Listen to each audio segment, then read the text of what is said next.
நமச்சிவாயம். ஜெய் வராகி. உலகம் முழுவதும் வாழக்கூடிய வாராகி டிவி நேயர்களே, அம்பாளுடைய ஆசீர்வாதம், வாராகி வாழ வைப்பால் வாராகி. முக்கியமான ஒரு தலைப்பு என்னன்னு கேட்டிங்கன்னா, அடுத்த ஒரு வருஷம், இப்போ நமக்கு புது வருஷம் பிறந்திருக்கு, சித்திரை வருஷம், பராபவ வருடம் தமிழ் வருஷம் பிறந்திருக்கு. இந்த தமிழ் வருஷம் நமக்கு எப்படி இருக்க போகுது, அந்த ஃபண்டு க்ரைசிங் அது எப்படி இருக்க போகுது, அதாவது அப் அண்ட் டவுன்ஸ் இருக்க போதா, இல்லை ஃபண்டு ஃப்ளோ எப்படி இருக்க போகுது. நிறைய இன்வெஸ்டர்ஸ் கோல்டில் போட்டிருப்பாங்க, சில்வரில் போட்டிருப்பாங்க, ஷேரில் போட்டிருப்பாங்க, ஸ்டாக்கில் போட்டிருப்பாங்க, ட்ரேடிங்கில் போட்டிருப்பாங்க, இது போக பிஸ்னஸில் போட்டிருப்பாங்க. நிறைய பிஸ்னஸ் இருக்குது. எக்ஸ்போர்ட் இம்போர்ட்லேருந்து, டிரான்ஸ்போர்ட்டேஷன்லேருந்து, ஹார்பர்லேருந்து, கண்ணுக்கு தெரியாமல் நிறைய இன்வெஸ்டிங் இருக்குது. நமக்கு தெரிஞ்சதெல்லாம் ஒரு 7-8 தான் நம்ம சொல்கிறோம். எக்ஸ்போர்ட் இம்போர்ட்டு, அப்புறம் அந்த share market, stock market, something 2-3 சொல்கிறோம். பட் நிறைய இன்வெஸ்டிங் இருக்குது. அது எல்லாமே இந்த வார் நடந்ததுனால நிறைய இன்வெஸ்டர்ஸ்க்கு கொலாப்ஸ் ஆகிப்போச்சு, தலைகீழாக மாறிவிட்டது, டோட்டலாக டேமேஜ் ஆகிப்போச்சு. பெரிய பெரிய கம்பெனிகள் எல்லாம், தொழில் நிறுவனங்கள் எல்லாம் ஸ்தம்பிச்சு போய் நிற்குது, அப்படி ஸ்டக்காகி போய் நிற்குது. எனக்கு தெரிஞ்சு கிரக சூழ்நிலை அவ்வளோ ஒரு ஸ்ட்ரகிளிங்காக ஒரு பெரிய மாற்றத்தை ஏற்படுத்த என்னைக்கு இந்த வார் முடியும் அப்படின்னு எதிர்பார்க்க வேண்டிய சூழ்நிலையில் இருக்குது. இன்றைக்கி தேதி 8/4 ஏப்ரல் 8ஆம் தேதி இந்த ஷூட் நடக்குது. நான் மார்ச் மாதம் ஷூட் நடக்கும்போதே சொன்னேன், என்னுடைய 2 பதிவுகளுக்கு முன்னாடி போய் பார்த்தீங்கன்னா தெரியும், ஏப்ரல் மாதம் 14-16 தேதிக்குள் அல்லது 20ஆம் தேதிக்குள்ளே இந்த வார் முடிவடைஞ்சிரும், முடிவுக்கு வந்துடும், ரொம்ப நாள் நடக்காது அப்படின்னு சொன்னேன். இதை முன்கூட்டியே சொல்ல முடியுமா சார் அப்படின்னு கேட்டால், அதை சொல்கிறதுக்கு தானே ஜோசியம் இருக்குது, அதை கண்டுபிடிக்கிறதுக்கு தானே நாம் இருக்கோம். அப்போ வார் வந்ததை சொன்னீங்களா சார் அப்படின்னாக்கா, அதுவும் சொல்லப்பட்டது. நம்முடைய முன்னாடி பதிவில் ஓப்பனிங் போய் பாருங்கள்.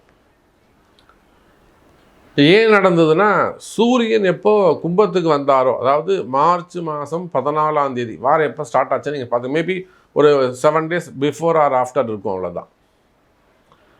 அப்போது பிறந்திருக்கக்கூடிய இந்த தமிழ் புத்தாண்டு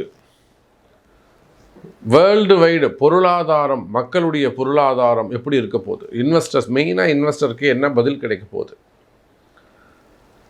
அவங்களுடைய ஃபண்டு ஃப்ளோ டிரான்சாக்ஷன் எப்படி இருக்க போகுது, ஜாப் வைஸ் அவங்களுக்கு எப்படி இருக்க போகுது, company factory wise, order wise அவங்களுக்கு எப்படி இருக்க போகுது, மெயினாக அவங்களுடைய உலக பொருளாதாரம், மக்களுடைய தனி மனித பொருளாதாரம் எப்படி இருக்க போகுது பார்க்கலாம் பாருங்கள். கடகராசி சார், கடகராசிக்கு நம்ம எழுதியே கொடுத்துருவோம். நிச்சயமாக இந்த ஃபினான்ஷியல் இயர் உங்களுக்கு சிறப்பானதாக இருக்கும், கவலை வேண்டாம் கடகராசி என்பர்களே. காரணம் என்னன்னு கேட்டிங்கனாக்கா, எந்த நம்பிக்கையில் சாமி நீங்கள் இப்படி சொல்கிறீங்க, எந்த நம்பிக்கையில் சாமி நீங்கள் இப்படி சொல்கிறீங்க? ஏன்னா இப்போது ரீசண்டாக ஒரு நடிகர் ஒருத்தர், ஆக்டர் ஒருத்தர் கால் பண்ணாங்க. அவங்க ஃபேமிலியே நமக்கு ரொம்ப ரொம்ப வேண்டிய ஒரு ஃபேமிலி அப்படி வச்சுப்போமே. ஒரு 3-4 படம் நல்ல ஹீரோவாகவே நடிச்சிட்டாங்க, நல்ல ஹீரோவாகவே நடிச்சிட்டாங்க. ஒரு பெரிய டேரக்டரோட இன்ட்ரொடக்ஷனே, ஒரு பெரிய டேரக்டர் தான் அவங்க இன்ட்ரொடக்ஷன் பண்ணாங்க. அவங்க சொல்கிறாங்க, சார் இந்த எதுவுமே நமக்கு இன்னும் ஒரு ஸ்டேபிளாக ஆகலையே, ஒரு ஸ்டாருங்கிற அந்த ரெகக்னைஸ் இன்னும் கிடைக்கலையே, இன்னும் நம்ம அந்த அப் அண்ட் டவுன்ஸில் தானே சாமி இருக்கும் அப்படின்னு அவங்க சொன்னாங்க. நான் சொன்னேன், சார் நிச்சயமாக இந்த இயர், இந்த ஃபினான்ஷியல் இயரில் உங்களுக்கு நிச்சயமாக நடக்கும் சார் அப்படின்னு அவங்களுக்கு நம்ம வாக்கு கொடுத்துருக்கோம். இப்போ இதை போல் கடகராசி என்பர்களை, ஏன்னா உங்களுக்கு கடந்த காலங்களில் அந்த வருமானங்கள்லாம் சரியில்லாமல் இருந்திருக்கும். மெயினாக வேலை, உத்தியோகம், தொழில், இது நிலையில்லாமல் இருந்திருக்கும், ஸ்டேபிளாக இல்லாமல் அன்ஸ்டேபிளாக இருந்திருக்கும், ஏற்ற இறக்கங்களோடு இருந்திருக்கும்.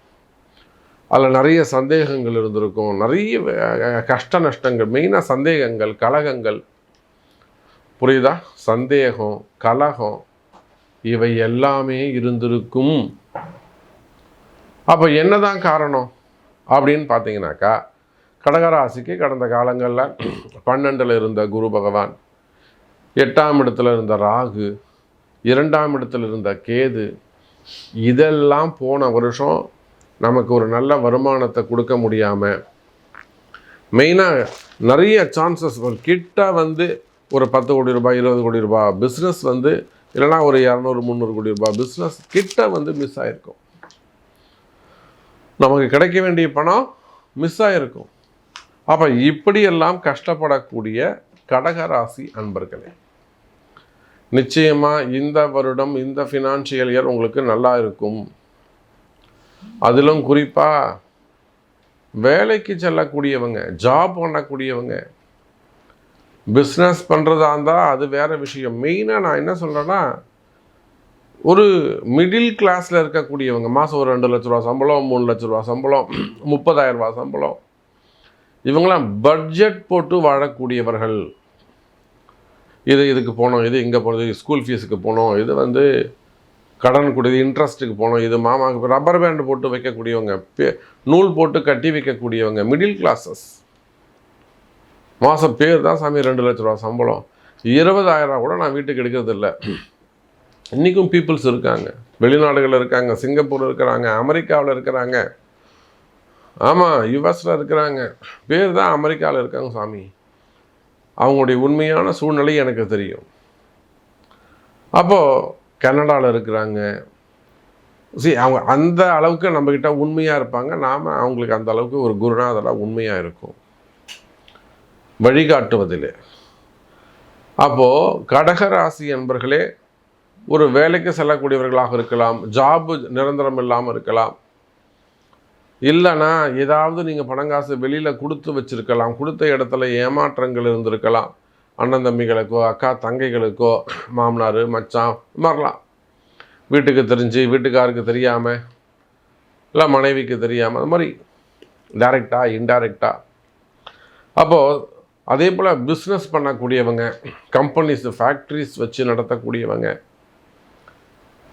இந்த மாதிரியெல்லாம் கஷ்டங்கள் இருக்குமே. ஆனால் சாமி இந்த வருஷம் ஓகே சாமி, நடந்ததெல்லாம் ஓகே, இந்த ஃபினான்ஷியல் இயர் நமக்கு எப்படி இருக்கும், இந்த ஃபினான்ஷியல் இயர் நமக்கு எப்படி இருக்கும், 2026 2027 இந்த ஃபினான்ஷியல் இயர் நமக்கு எப்படி இருக்கும்? போன வருஷம் மாதிரி நம்ம கஷ்டப்படுவோமா? கடைசி நேரத்தில் ரொம்ப தடுமாற்றமாக போச்சு. ஒரு நாமக்கல் அந்த டிஸ்ட்ரிக்டில் இருக்கக்கூடியவங்க, ஒரு முட்டை வியாபாரம் பெரிய பண்ணைகள் வச்சு நடத்தக்கூடியவங்க, அந்த அசோசியேஷனில் இருக்கக்கூடியவங்க, பெரிய பெரிய லாஸ். இந்த ஈரான் போர் வந்ததுனால அவங்க கமிட்மெண்ட்டு தான். அவங்கெல்லாம் ஒரு 5 காசு 1 காசு குறைஞ்சா கூட, அவங்களுக்கு 1 பைசா டவுன் ஆனால் கூட அது பெரிய மாற்றத்தை கொடுக்குமா, லாஸை கொடுக்குமா, அவங்க சொல்லி தான் நமக்கே தெரியும். அப்போ அவங்களுக்கு கூட இப்போ ஒரு சின்ன அட்வைஸ் பண்ணி கொடுத்தோம், அவங்க ஜாதகத்தை கொடுத்து. அப்போது இதை போல் நிறைய அட்வைசஸ். ஸோ கடகராசி அன்பர்களே, பிறந்திருக்கின்ற தமிழ் புத்தாண்டு இந்த ஃபினான்ஷியல் இயர் உங்களுக்கு சிறப்பானதாக இருக்கும். உங்களுக்கு தனிப்பட்ட முறையில் தெரிஞ்சுக்கணும்னு நீங்கள் ஆசைப்பட்டீங்கன்னா அதுக்கு உங்கள் பிறப்பு ஜாதகம் முக்கியம் கடகராசி அன்பர்களே.